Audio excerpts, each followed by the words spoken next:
I suppose a detective catches a crook because he follows a trail from one uniquely relevant event or person to another, until he finds a unique piece of evidence that points to the only person in the world who could have done the deed. And strangely enough, the story I'm about to tell you about why modern detectives are able to do that at all follows exactly the same kind of trail, from one unique character to another through history. Here's my first unique character.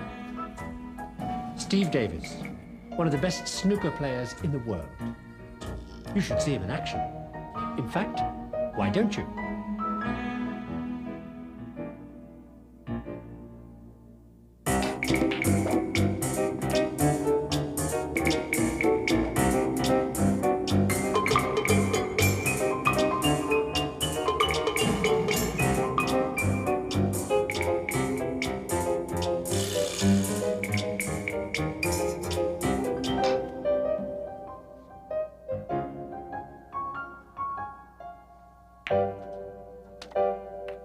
Mr. Davis is uniquely relevant to this detective story, not just for his unbelievable skill at the table, but to draw your attention to one of the tools of his trade. This, to all modern detectives, probably the most unique piece of evidence in history. But if I tell you any more, I'll give it away. Thank you very much, Steve. Thank you, and I've been asked to give you this. Thank you. So, now you're thoroughly mystified. Here's a tale of unique historical characters whose unique actions will lead us back to that unique ball in a show entitled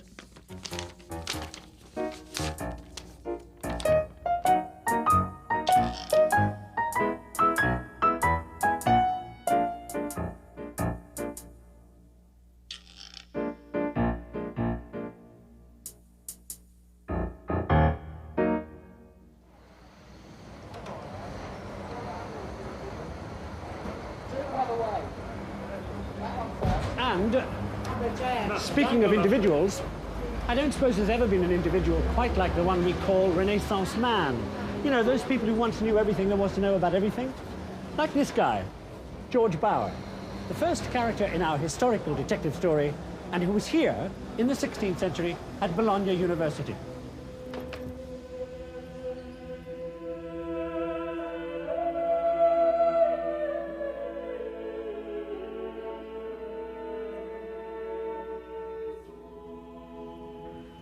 George Bower was really quite a guy. He taught Greek, then Latin, then grammar. Then he went into physics, then chemistry, then linguistics, and then publishing. And then, in the middle of the 16th century, he came here, to northern Italy, to the best university in Europe, because he'd finally decided what he really wanted to be.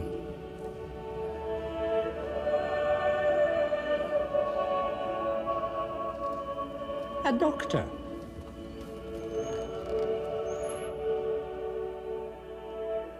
This place had all the latest anatomy techniques and stuff, and the classes were jammed. Anyway, George finishes the course, and in time goes off to become a GP in a mining town in what would now be the Czech Republic, where he promptly writes a multi-volume reference book. But not about medicine, about mining, of course. After all, George is a unique Renaissance man, so mining is just another string to his bow.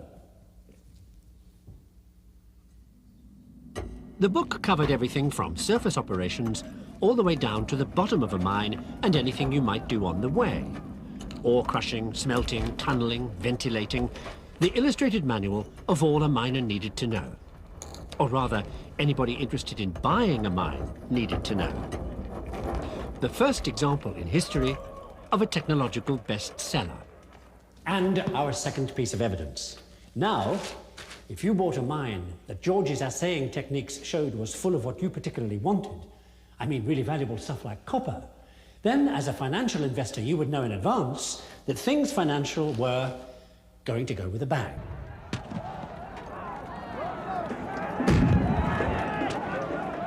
Copper was so valuable because it helped to make the Renaissance equivalent of the gift for the man who has everything, a bronze cannon. Because what you had to have in the 16th century, if you were a new nation, an ambitious king, a bunch of world explorers, or fighting the Pope, which describes the countries of Europe one way or another at the time, What you absolutely had to have was firepower. Everybody was doing it. Hardly a 16th century week went by without a war somewhere. All made that bit easier thanks to the unique talents of George Bower. Now, the only fly in the ointment for cannon-firing princes and such was that fighting battles back then wasn't like it is today. There was no such thing as a regular army, which gave them a particularly inconvenient problem. They couldn't get hold of money when they needed it to pay their mercenary troops when they wanted it, which was always yesterday, because there were no banks. Well, not banks we'd call banks. And even if you did find somebody with a bit of cash to help you out, the interest rates could be 30%. But as one famous mercenary said to Louis XIII, to go to war, you only need three things: money, money, and money. Buenos días. Kings, of course, weren't stony broke. They just had cash flow problems. By the time you'd collected your annual taxes, tithes, rents, revenues, or whatever, your mercenaries had hightailed it to work for somebody who could pay them regularly every Friday evening. And all armies were mercenaries. Which is why the royals back then were up to here in hock to the next character in our detective story. Anton Fugger. Because he lent money to everybody from Russia to here in Hispaniola. In this case, to the particular royal who owned that palace down there at the end of the street. Nice piece of property, isn't it? Well, Hispaniola was the Caribbean headquarters for the conquest of America. But not even that would turn out to be enough to make up for the monetary miscalculations of this royal borrower. Because what was going on between him and Anton Fugger needed more collateral than even he had at the end of the day. Because nobody ever burnt the financial candle at both ends, quite like this chap. Charles V of Spain, Europe, and the New World, who was uniquely bankrupt. See, Charles hocked his entire income from Hispaniola, Spain, Naples, Sicily, Holland, and Austria, so as to borrow a fortune from the Fuggers, so as to bribe everybody in sight, kings and archbishops mostly, so as to vote him rather than the other candidate for the job, the King of France, the position of Holy Roman Emperor. Now, Charles wasn't poor, but not even all the boatloads of Inca gold and silver coming through this palace in Hispaniola on its way back to Europe was enough for that kind of debt. So, finally, he kind of declared bankruptcy, and the Fuggers went out of business. And so did Charles, leaving his son, Philip II, with the royal crest, the royal crown, and a royal financial pain. Phil, a chip off the old block, tried solving the problem in the traditional manner by invading someone. Picked the wrong person to do it to, though. A uniquely talented woman called Queen Elizabeth of England.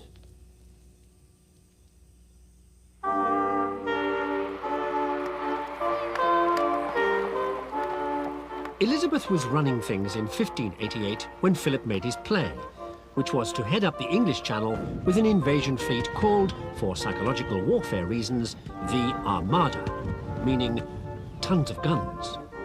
Philip's grand plan was to wipe out the English Navy, take over a fast-growing economy, and get some money. As the shock news of the approaching Spanish mega-fleet reached the English Naval High Command, they were out having a quiet game of bowls. So, like any Englishman would in moments of impending disaster, they went on with their game, of course. Hold on. Ooh, hard luck. Because they knew that they could finish their match and still get out there before the Armada was within spitting distance and still clobber them. Yeah, you got it. Yeah, Because thanks to Queen Elizabeth, they had new, high-tech, high-speed ships able to run circles around the Spanish, which they did, and won.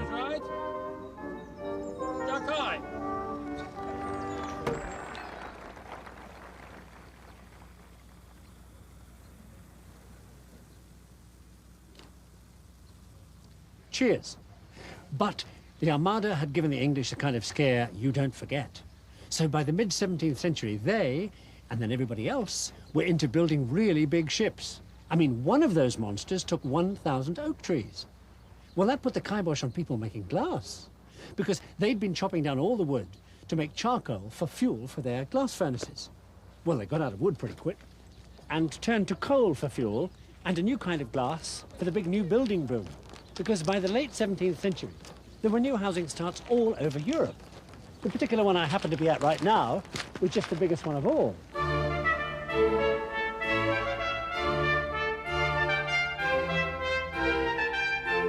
The Palace of Versailles outside Paris. A glazier's dream. I mean, look at all those windows. Well, with plenty of coal around for fuel, the glassmakers started to experiment. And in 1674, an Englishman called Ravenscroft put powdered flint and lead oxide into his glass and got stuff so transparent, you could read a newspaper through it. New thing at the time, that, newspapers. And clear glass, of course. A year later, a Frenchman called Nehu came up with a way of making big slabs of it, thus inventing plate glass. As it happens, the factory he ran in 1688 still produces glass today, Saint-Gobain. Another clue in our detective story. Anyway, after windows, plate glass got used for the one thing that makes any room bigger and brighter. Not surprisingly, in a world filled with candles, it got used for mirrors.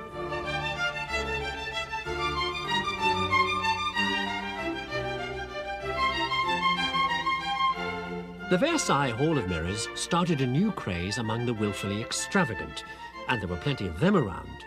Because for the first time, in an age when nothing mattered more than your image, think what it must have been like to see yourself again and again and again and again and again. Everybody had to have their own hall of mirrors. Now, this may not look like much to you, but back then, this mirror was a miracle in precision. Clear image, smooth, carefully ground surface, undistorted reflection. Just what you needed if you were one of two people. The fellow who paid for all this, Louis XIV, the egomaniac whose glory is reflected here and who called himself the Sun King, and the next character in our historical detective story, an English precision freak called James Hadley, who put two new precision mirrors on a navigation instrument he invented called a sextant. Line up the horizon through the telescope on the half-silvered mirror. With the top mirror, move the image of a star so it's superimposed on the horizon in the half-silvered mirror. Read the angle off the bottom scale. Then do the same again with another star. Then your star tables will tell you where on Earth you would have to be to get those two stars at those two angles. So now you know where your ship is. So, now you know that fact, you can try another trick. Check your distance from an onshore headland, turn the sextant flat and measure the horizontal angle to the next headland. Basic geometry will then tell you how far apart those headlands are. This was the technique used in the 1770s by a couple of surveyors from the Royal American Regiment called De Bar and Holland. They mapped the east coast of America for the British. The reason we paid somebody to map America was because we owned it. And besides, we needed the charts so that our ships could get over there with guns and soldiers and supplies to fight the American revolutionaries. Unfortunately, by the time the charts were ready, we'd lost the war. Still, De Bar and Holland did teach Captain Cook, who then went off and found Australia and New Zealand for us. Win some, lose some. Which left only one problem: heights. There still weren't any on maps yet. Until the next character in our detective story. This chap. Over there. His name was Saussure, and he lived here in Switzerland, and he was unique. Uniquely obsessed by Mont Blanc.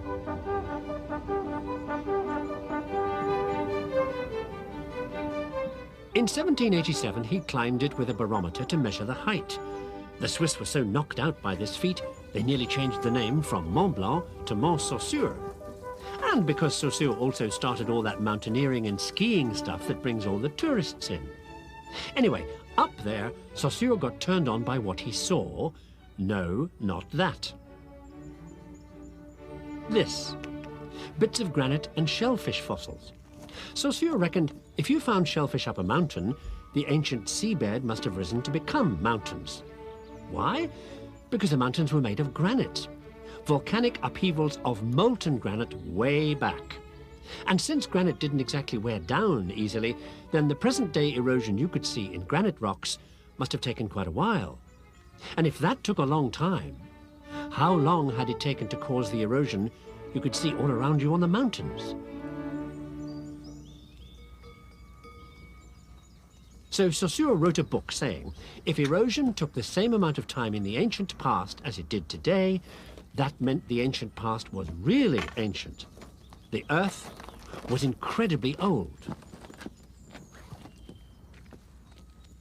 More evidence.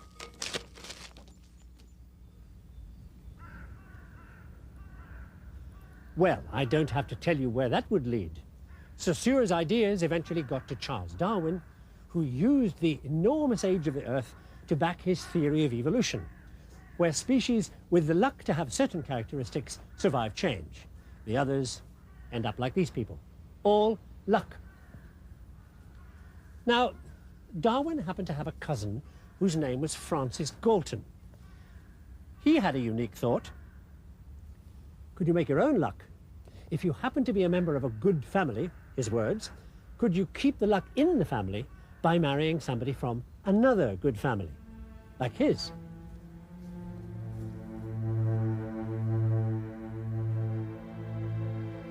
Galton studied funeral records and death certificates and came to the conclusion that the data backed him up. It showed, he said, eminent men came from eminent families and imbeciles came from imbeciles. He called his theory eugenics, set up a professorship in it, and became the darling of the new thinkers, especially those writing American immigration quota laws in 1924 who used eugenics to keep out what were called undesirables. In 1934, the Nazis used Galton's sincere attempt to discover why people were different to give spurious credentials to their policies on racial purity.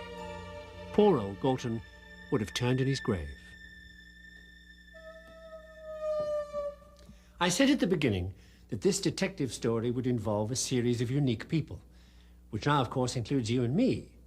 Because as Francis Galton was trying to point out, we're all unique. Each of us has a unique mix of genetic inheritance, which is why Galton's work resulted in something else, much more important than just his book about good breeding. Galton was trying to pinpoint the way in which we're all different, and he found it in a code he thought up. It's a code that tells how you are uniquely you, and that would also identify these detective story clues I've picked up as we went along, and prove that I was there just now. In Bologna University, at that bank in Hispaniola, up the mountain with Saussure, and at the Palace of Versailles, because my version of the code is all over these clues. Here's the code. The code describes a different pattern everybody has. Some bits of the pattern are identified by a pair of letters. Other bits are given a number. Take a look at one particular bit of detail. This number, 9. It's the number of times my pattern crosses a reference line from one feature in the pattern to another. In my case, the pattern crosses the reference line 9 times. So, with Galton's code, you can identify my unique patterns in any one of these. My fingerprint. That's what Galton invented at the turn of the century, fingerprinting. The number of possible pattern variations and the number of possible fingerprint ridges crossing that reference line on any single print means that the chances of you and anybody else having the same set of fingerprints is 1 in 10 trillion. And that's the end of the story. Because in 1902, for the first time ever, Scotland Yard used fingerprints to catch a petty criminal called Harry Jackson. And you know how they knew who done it? Remember this? The fingerprints at the scene of crime matched the fingerprints they found all over the stuff he'd stolen. A set of billiard balls. Case closed.